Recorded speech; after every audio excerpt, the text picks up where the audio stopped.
On September 12, 2025, the world of astronomy was shaken to its core. That night, telescopes across the globe detected something so massive and brilliant that it defied every model of how the universe should behave. A colossal object, blazing like a silver wound in the darkness, was cutting across the void of deep space. Its tail stretched wider than 5 full moons across the sky, so bright that even backyard stargazers could see it with ease. At first, it was dismissed as a comet, just another icy wanderer passing through the solar system. But within hours, data revealed the truth. This was no ordinary comet. It was something far larger, far brighter, and infinitely stranger. The object was catalogued as C2025R2, but astronomers quickly began calling it by its nickname Swan, and almost immediately, an unsettling coincidence emerged. From the opposite side of the sky, another interstellar travel-ethry, I-Atlas, already infamous for its erratic behavior, was also inbound. Both objects were on trajectories that would bring them close to the sun within the same 10-day window. Both would vanish into the sun's blinding glare at the exact moment of their closest approach, when the most critical observations could not be made. And both displayed physics-defying anomalies that made even veteran scientists question what they were seeing. The odds of such a cosmic coincidence are so vanishingly small that many stopped calling it one. Quietly, some began using another word: mission. One interstellar visitor could be random, two arriving in synchrony from opposite directions and converging in the same corridor of space. That suggested design. What struck scientists first about Swan wasn't just its monstrous size, it was its behavior. Unlike ordinary comets, whose light scatters in predictable patterns, Swan reflected light in a way that suggested metal. Spectroscopy revealed traces of nickel and cobalt, the same materials humans use to forge spacecraft and shield against corrosion. It didn't behave like a ball of ice. It behaved like an engineered object. Researchers began calling it the Fortress. While normal comets crumble under the heat of the sun, this one seemed shielded, almost armored, maintaining an impossible brightness that natural materials couldn't explain. Its tail wasn't chaotic, either. It pulsed rhythmically, as though guided by micro-thrusts. Imagine a skyscraper-sized object gliding silently through the void, wrapped in a shimmering halo that might not be gassed at all, but an electromagnetic field deflecting solar radiation. That is what astronomers were now staring at through their instruments. And what made it more unnerving was its counterpart, less the smaller, quicker, more agile body that darted and pulsed with its own inexplicable bursts of acceleration. It didn't move like a comet, it maneuvered like a drone. Together, the two didn't seem like strangers.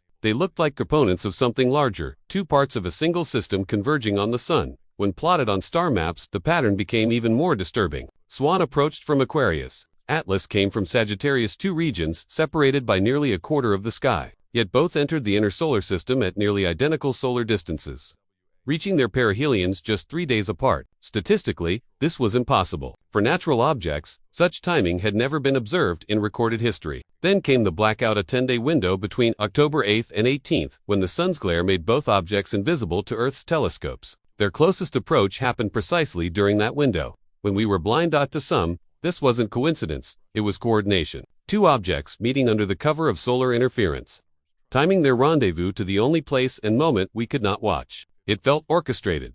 The data that did come through painted an even stranger picture. Atlas emitted sudden bursts of acceleration, each requiring energy outputs equal to 10 nuclear power plants. Swan, however, was in an entirely different league. Its reflected light suggested energy levels 10,000 times greater than Earth's total power consumption. That kind of sustained energy cannot come from natural processes. It suggested controlled propulsion, perhaps even communication. Its rhythmic pulses were so precise that some began calling it not a fortress, but a beacon. If Atlas was the scout, Swan might be the mothership, a structure built to endure millennia, now returning by cosmic schedule. Its orbital period, 22,554 years, meant it could have visited before, perhaps during the last ice age. Maybe our ancestors saw it blazing across ancient skies, etching it into stone carvings and myths as gods or omens. Now, it was back.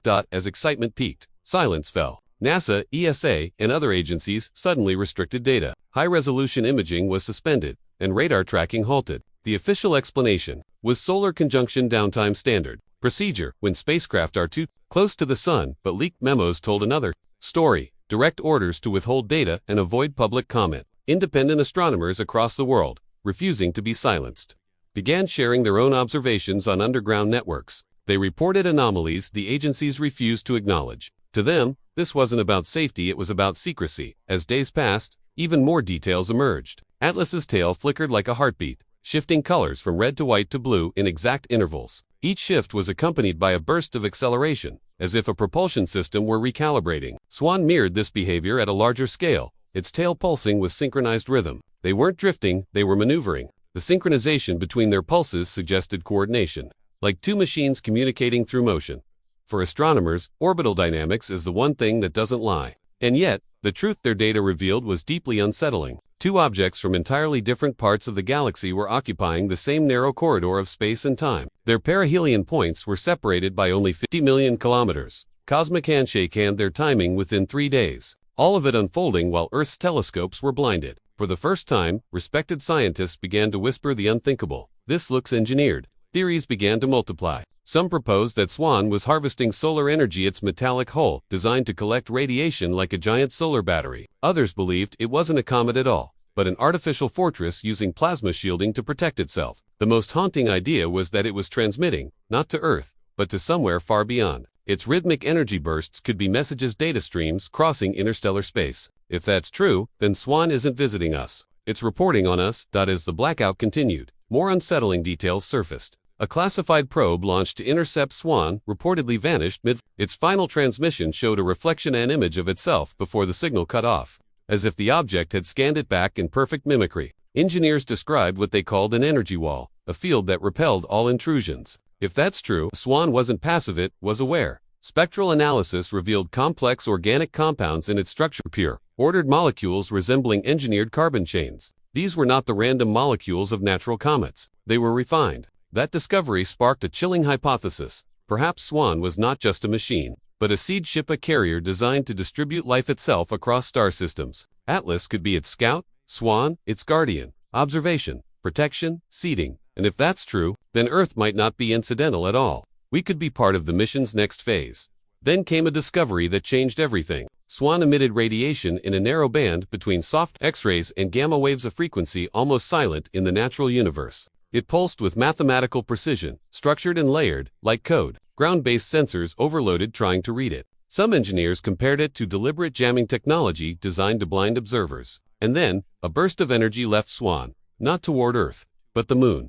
The pulse struck a region known for its gravitational anomalies, maskins buried deep beneath the lunar surface. For decades, no one knew why those dense regions existed. Now, a terrifying thought emerged. What if they weren't natural at all? What if something beneath the moon had been waiting, dormant, for a signal?